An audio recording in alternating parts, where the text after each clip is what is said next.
It begins with the sound of a cash register. Coins falling, a drawer ringing open, the unmistakable music of a transaction. Before a single note is played, before the bass line that everyone can hum, Pink Floyd hands you the entire subject of the song in one sound effect. And it is not a guitar or a drum, but the noise of money changing hands. And here is the thing that should stop you. The thing that almost no one pauses on because the song is too familiar to question.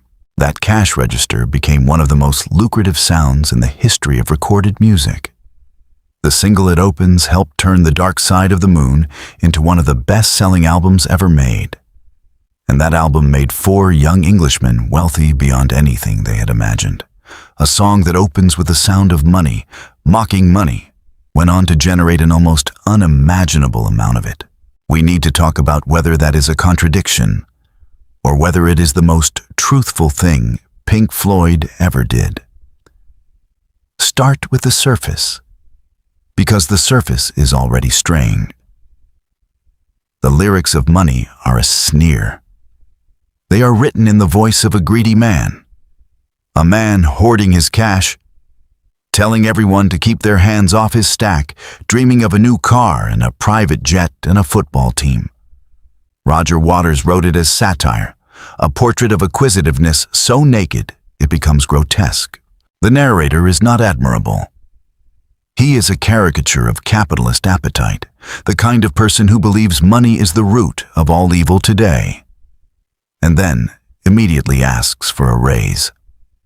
The song is laughing at him. It is laughing at the whole machinery of wanting and getting and never having enough. And yet, the genius and the discomfort of money is that the music does not laugh along. The music is seductive. That bass line, prowling and confident, is one of the coolest things Pink Floyd ever recorded. And it does not sound like a critique of wealth. It sounds like wealth, like swagger, like a man walking into a room he owns. The saxophone struts. The guitar solo, when it arrives, is pure swaggering pleasure. The song condemns greed in its words, while making greed sound absolutely irresistible in its sound. You are not meant to come away from money hating money. You come away wanting to play it again, loud, in a fast car.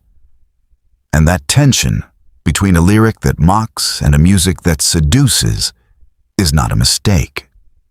It is the entire point, and it is far more sophisticated than the song is usually given credit for. Consider the rhythm, because even the rhythm is part of the argument. Money is written in 7/4 time, which means the bar has 7 beats instead of the usual 8. And the effect is that the song feels slightly off balance, slightly wrong-footed, as if the ground keeps shifting under you. Most listeners cannot name what is happening, but they feel it. The song does not sit comfortably. It lurches. And what better rhythm for a song about money? The thing that promises stability and security and never quite delivers it. The thing that always leaves you one beat short, reaching for a balance you never reach.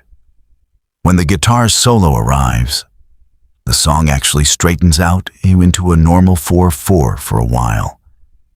As if to give you relief, the fantasy of solid ground, before dropping you back into the limping 7. The form of the song enacts the anxiety of its subject. That is composition as argument. And it is right in the band thinking at a level the casual listener never suspects.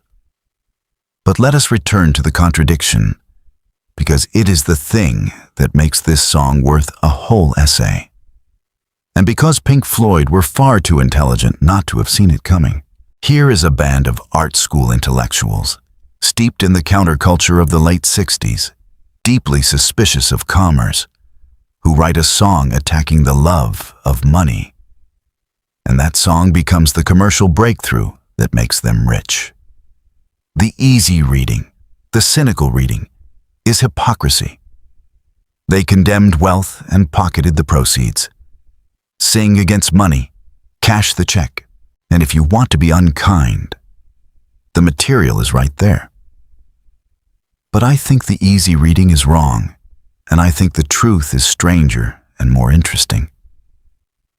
Because money is not a sincere sermon against wealth delivered by men who hate it. It is a satire written by men who understood, with unusual clarity, the system they were inside and the system they were about to conquer. Waters was not naive about what success would bring. The song is not saying money is evil and we are pure. The song is saying, look at this thing, this appetite, this machine of wanting, and watch how it works. Watch how it seduces. Watch how even a song that criticizes it can become a part of it. Money is a song about money that is fully aware it will make money, and that awareness is baked into its irony. The seduction in the music is not a failure of the critique. It is the critique. It is the band showing you, in real time, how the thing they are mocking gets its hooks into you, how it makes itself sound like freedom. And the proof that this awareness was deliberate is what happened next. Because Pink Floyd spent the rest of their career obsessed with exactly this wound. The Dark Side of the Moon, the album Money Lives On, is a record about all the forces that grind a human being down. And money is one of them, sitting right alongside time and madness and death. This is not a band that stumbled into the subject of greed by accident and then got rich by accident. This is a band that diagnosed the disease and then watched, with open eyes, as success administered the disease to them. By the time we reach Wish You Were Here 2 years later, the bitterness has sharpened. Have a Cigar is a savage portrait of the music industry, sung in the voice of a record executive who does not even know which band member is which, who asks the immortal question, which one's Pink?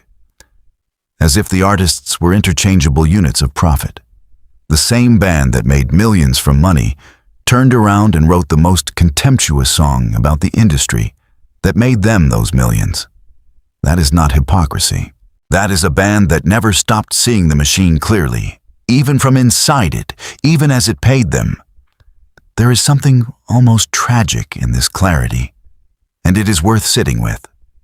Because most people who get rich tell themselves a story about why they deserve it, why their wealth is different, why they are not the greedy ones. Pink Floyd refused that comfort. They got rich on a song that told the truth about money, and they never pretended the success had purified them.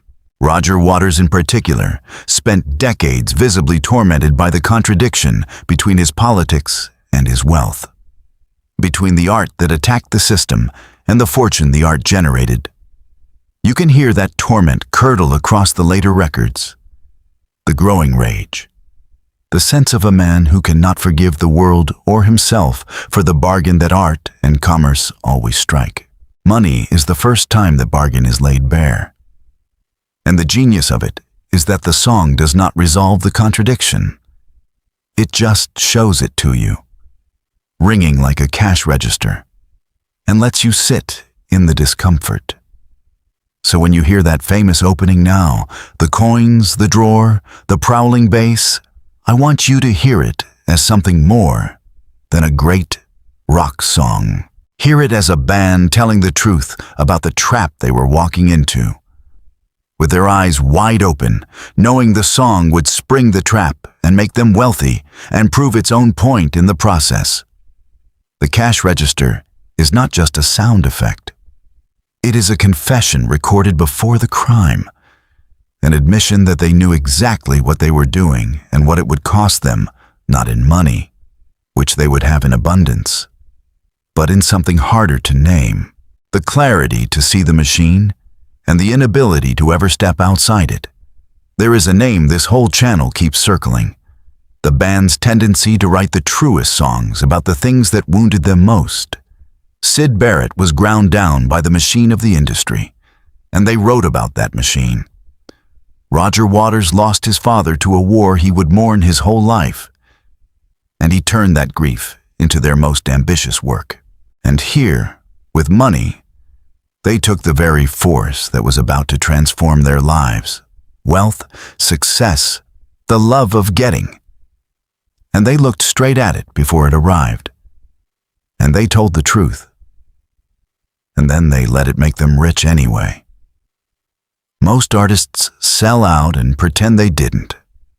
Pink Floyd sold the truth about selling and never once let themselves off the hook. So here's the question I will leave you with. If the most successful attack on greed in the history of rock made its authors millions, and they knew it would, then who really won? The artists who told the truth? Or the system that turned even the truth into a product? And the more uncomfortable question underneath it, the one that should keep you here. When you play Money loud and feel that bass line make you want more, are you laughing at the greedy man in the song? Or have you just become him? Where art does not console, it autopsies.